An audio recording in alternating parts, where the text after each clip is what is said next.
esminius to galvojimo elementus. Na ir kaip dabar tie lietuviško galvojimo elementai ar parametrai pasireiškia. Visų pirma, labai gražiai atsiskleidžia filologinė tematika, meilės gimtinė gimtajai vietai tematika, nes tas Būrų kaimas, Būrų sodžius iškyla kaip tas kaimas iš Čiurlionio Karalių pasakos.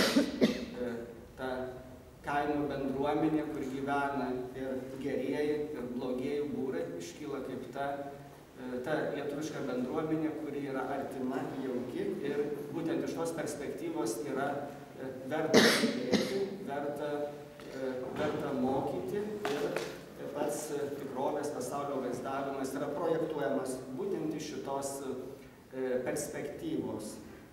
Taip pat matome, kaip ciklinė laiko samprata labai gražiai susisieja su strėlinė laiko samprata. Strėlinė laiko samprata yra būdinga krikščionybei ir taip pat švietimo epochai, apšvietos epochai, kurios atstovas yra Donelaitis. Ir tie nuolatiniai pamokymai, paraginimai skirti būrams yra kaip tik nukreipti į ateitį.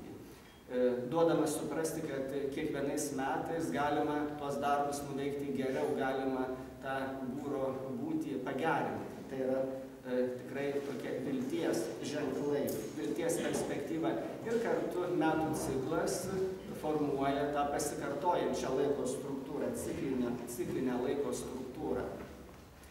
Ir žvelgiant plačiau, sakykime, jeigu mums reikėtų kurti epą bet kurioje epochoje ir reikėtų mąstyti, kaip reikėtų rasti tinkamiausią temą epui, tai metai yra ideali tema bet kokiam epui ir šiuo požiūriu Donelaičio metai yra etaloninis, apskritai visos epinės literatūros kūrinys, ne tik lietuvių literatūros, bet ir bet kokios tautos epinės literatūros kūrinys. Ir dabar aš pabandysiu tą mintį pagrįsti, kodėl ciklas, ratas, metų ratas yra tiek svarbus epui. Jau senovės graikai kurdavo kiklinės poemas, kurios priklausydavo dideliam epinės poezijos ciklui. Dar iš karto pasakysiu, kad graikiškai kiuklios yra ratas. Taigi ratas ir ciklas yra semantiškai susiję dalykai. Čia verta prisiminti ir tą ratą, kuris žemės ir kur bus plėšdamas sukas ir sunkiai prasisuka ten iš rudens. Taigi ratas yra labai svarbus ir jis esmingai siejasi su ciklu. Tačiau ne tik kiklinio epo požiūriu tai yra svarbu, bet ir tuo požiūriu, kad epas formuoja normatyvinę perspektyvą. Epe veikia herojai, kurie tampa pavyzdžiais, tampa rolių modeliais tiem, kurie tuo epu seks ateityje skaitytojams ir visiems, kurie epu gyvens. Nes epinė poezija yra prakilni, ji teikia pavyzdžius gyvenimui. Na, prisiminkime Aleksandrą Didįjį, kuris savo šalme nešiodavosi Homero Iliadą. Taigi tie pagrindiniai herojai, kurie veikia epuose, jie formuoja tokias tipinės gyvenimo perspektyvas, gyvenimo tikslus, gyvenimo stilius, tampa rolių modeliais. Pavyzdžiui, jeigu mes norime siekti šlovės, mes Homero Iliados Achilą laikome savo pavyzdžių. Jeigu bandome grįžti į tėvynę visom prasmėm, tai mums herojus tampa Odisėjas. Jeigu ieškome naujos tėvynės, tai mums Vergilijaus Eneidos herojus tampa pavyzdžių. Ir taip toliau, jeigu siekiame nemirtingumo, mums Gilgamešo epo herojus Gilgamešas tampa pavyzdžiu. Taigi, skaitydami epą mes cikliškai kartojame perspektyvą to herojaus, su kurio gyvenimu mes susipažįstame tame epinėme kūrinyje. Taigi mes nuolat kartojame, cikliškai kartojame ir Achilo, ir Odisėjo, ir Enėjo, ir Gilgamešo gyvenimą. Tai štai čia dar kitas ciklinis aspektas, kuris būdingas epui. Ir tada mes matome, kaip gražiai susisieja ir ciklinio laiko, ir strėlinio laiko perspektyva. Kai Donelaitis moko būrus, tai jis tarsi ragina kartoti metų ciklą, tačiau vis geriau pasikartoja ta pati metų darbų seka, tačiau duodama suprasti, kad tuos darbus reikia atlikti vis geriau. Tai matome, kad tas agrarinis metų darbų ciklas yra ir labai lietuviškas, ir tuo pat metu jis atitinka antikinio epo dvasią ir atitinka tą ciklinę epo prigimtį, tą ciklinį laiko epo etosą, kuris visais aspektais yra būdingas epiniai poezijai ir ciklinio epo prasme, ir tų rolių modelių, tų pavyzdžių, kuriais mes sekame skaitydami epą prasme. Taip pat mes galime matyti, kad lietuviškasis pasaulėvaizdis pasireiškia ir natūros ir kultūros jungtimis. Metuose atsiveria labai graži vieningo kosmo perspektyva ir ji vėlgi tuo pat metu yra ir labai lietuviška, ir labai antikinė, labai tokia graikiška ir romėniška. Dangus yra aukštai, bet jis nėra perdėm aukštai, jis yra pasiekiamas. Žemė yra arti dangaus, dangus yra arti žemės. Panašiai kaip ir romėnų garsiame epe Eneidoje, kur jeigu herojai šaukiasi dievų arba audros metu sukyla didžiulės bangos, tai tos bangos siekia žvaigždynus ir herojų šauksmai siekia žvaigždynus. Jie kyla, atsidera link žvaigždžių, link žvaigždynų. Ir čia mes matome Donelaičio metuose, kai kyla dūmai, tai tie dūmai jie net stelbia dangaus šviesą, stelbia saulę. Tai būtent tas dangus priartėja ir matome vieningo kosmo poetinę sampratą. Panašiai kaip helenistinės epochos graikų poeto Arato reiškiniuose, kur žemės grumste galima įžvelgti žvaigždes ir priešingai žvaigždėse, žvaigždynuose atsispindi tai, kas vyksta žemėje. Tai labai lietuviška, kažkuo primena pasaulio medžio perspektyvą, kur pasaulio medis sujungia požemius, pragarus, žemę ir dangų, kaip toj garsiojoje Norberto Vėliaus rekonstrukcijoje, kur mažoji Lietuva kaip tik būtų prie pasaulio medžio šaknų.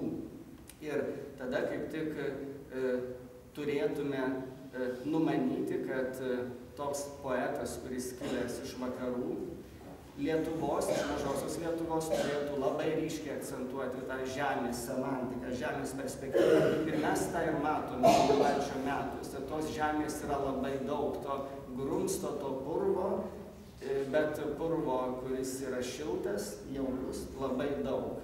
Net ir tie žemės gyviai, vabalai, musės, blusos, jos figūruoja daug fundamentaliau negu bet kuriame kitame epe.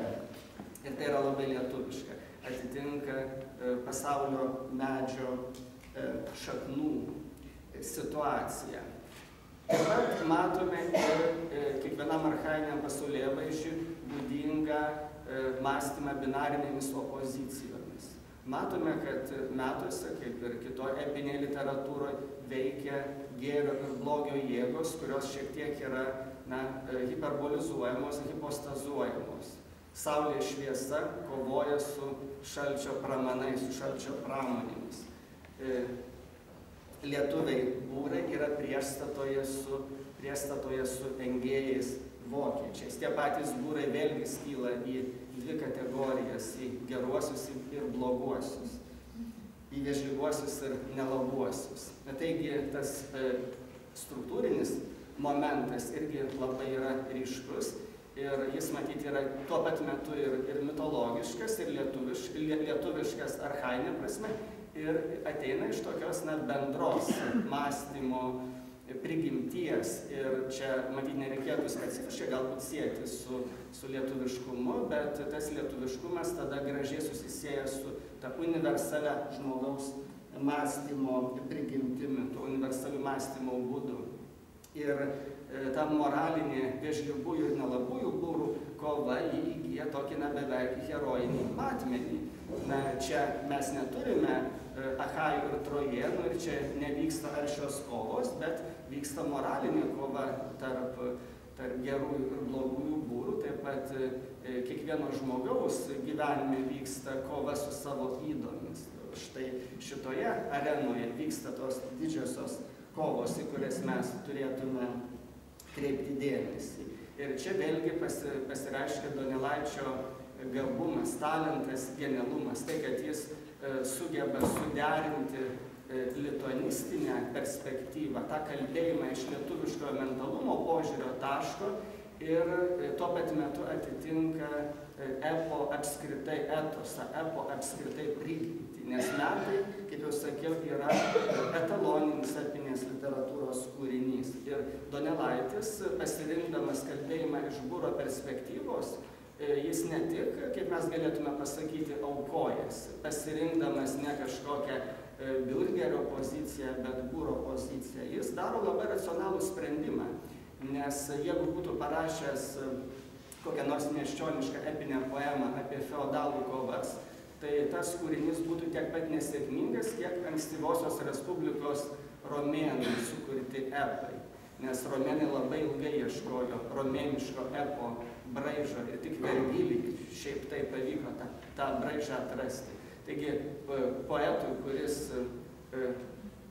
galvotų kurti epą iš lietuvio perspektyvos, iš apšvietos epochos perspektyvos, jam reikėtų kurti epą, matyti būtent taip, kaip jį sukūrė Donelaitis. Tai reiškia, Donelaičio pasirinkimas yra labai racionalus. Nereikia manyti, kad jis būtų galėjęs kurti kitaip, galbūt būtų sėkmingesnis tam tikrose sluoksniuose, bet jis pasiaukojo ir štai sukūrė tokį epą, kurio dabar didžiuojamės, bet tuo metu jisai aukojosi. Tai aš nesakau, kad tos aukos nebuvo, tačiau tas sprendimas kurti epą taip, kaip jis sukūrė, buvo labai racionalus. Ir be abejo, mes matome, kad epe puikiausiai atsispindi ir autorinės, filosofinės Donelaičio nuostatos, jo kaip apšvietos laikų mąstytojo nuostatos ir ta tokia subendrinta liaudies išmintis, tautos išmintis, tradicinė išmintis, kurią mes galime nusakyti kaip lietuviškai galvojama, puikiausiai dera ir su jo kaip autorinio mąstytojo perspektyva. Taigi ta visa protestantiškoji darbo etika labai ryškiai atsispindi ir ji kažko panašiai Hesiodo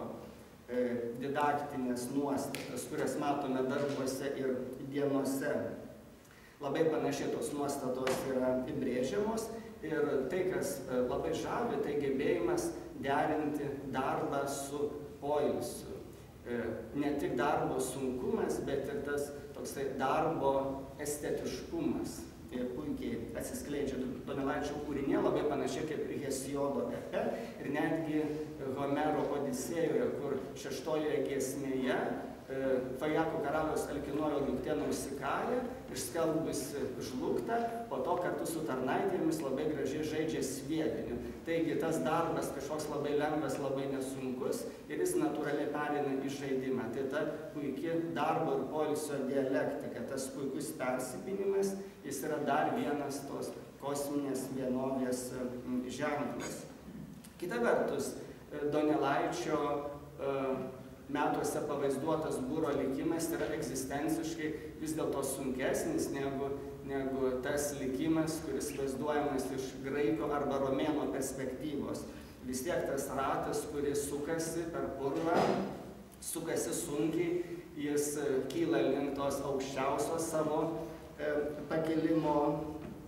aukščiausio pakilimo taško, po to leidžiasi, tas ratas sukasi strigdamas ir visa ta būro būtis ji yra gerokai sunkesnė. Ir tai yra tikrai labai lietuviška. Tas suvokimas, kad būtis yra ne tik lengva, bet ir gali būti sunki.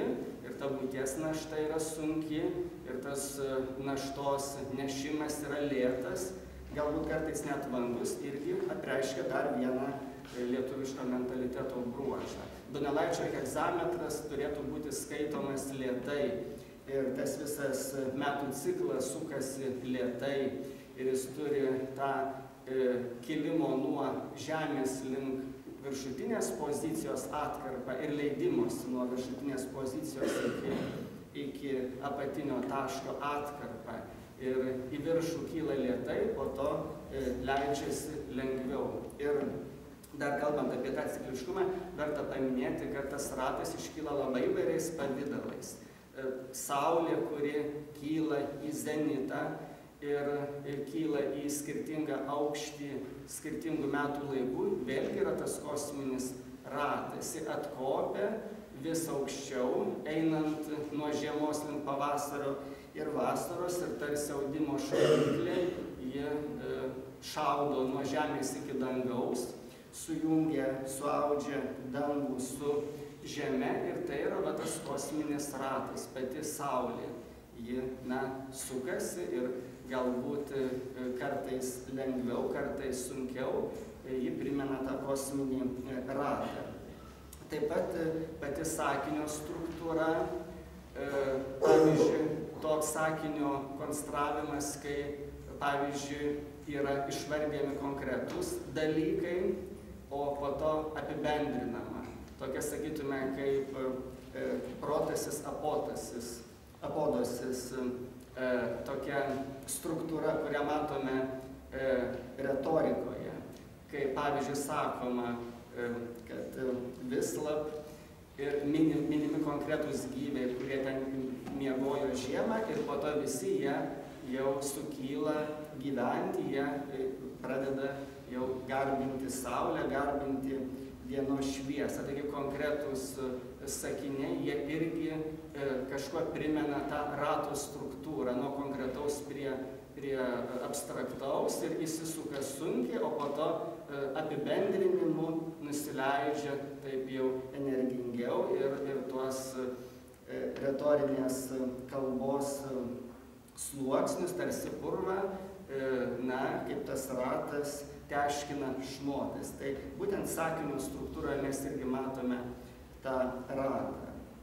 Taigi matome, kad Donelaičio metai yra labai archaiškas kūrinys, atspindi lietuviško mentaliteto parametrus, taip pat atitinka antikinio epo dvasią, tai yra etaloninis kūrinys apskritai. Taip pat matome, kad apreiškė ir Donelaičio kaip švietimo epochos mąstytojo autorinės nuostatas, tas didaktinis šviečiamasias nuostatas, kurios vėlgi atitinka antikinio epo prigimtį, nes puikiausiai gali būti susietos su Hesiodo darbų ir dienų didaktinėmis nuostatomis. Ir ta ciklinė laiko samprata, ji irgi puikiausiai derinama su strėlinė laiko samprata, ir tie ciklai nėra nuobodūs, tie ratai sukasi vis didesnės apsisukimais, su vis didesniu moraliniu ir etiniu užmoju. Taip, kad kiekvieną kartą to rato spindulys vis didesnis, tarsi ta saulė, moralinė saulė, etinė saulė, kiltų vis labiau į zenitą. Tai irgi yra labai nuostabu, ir autorinė Donelaičio perspektyva puikiausiai yra suderinama su tuo, kas ateina iš archainių gelmių, iš to binarinio mąstymo, iš prisirišimo prie žemės ir panašių dalykų. Ir matome, kad Donelaičio metai yra tas etaloninis mūsų literatūros kūrinys, kuris tikrai išarė labai plačią ir gilią vagą.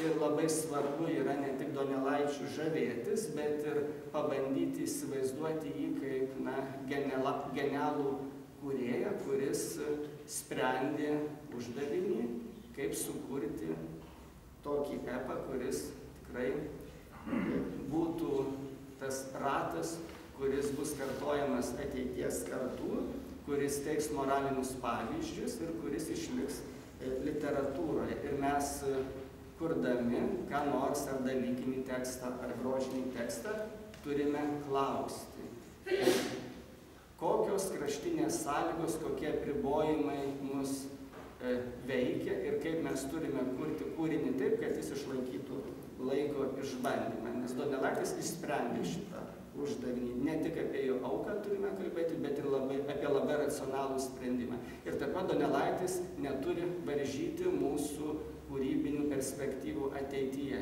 Jis neturi būti tik tai minėjimo objektas, tik tai našta.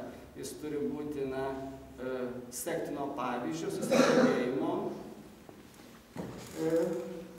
objektas ir šaltinis, bet kartu ir turime žvelgti su tam tikrų persisergėjimų ir suprasti, kad ta Donelaičio išartos vagos ir jo sukamo rato našta neturi būti per didelė mums, kaip bandantiems toliau sukti lietuvių literatūros ir humanitarinės kultūros ratą. Mes patys savo jėgomis, iš savo autorinės perspektyvos tą ratą turime sukti ir Donelaitis mums turi padėti, jis turi mus įkvėpti, bet neturi to mūsų kūrybos rato stabdyti.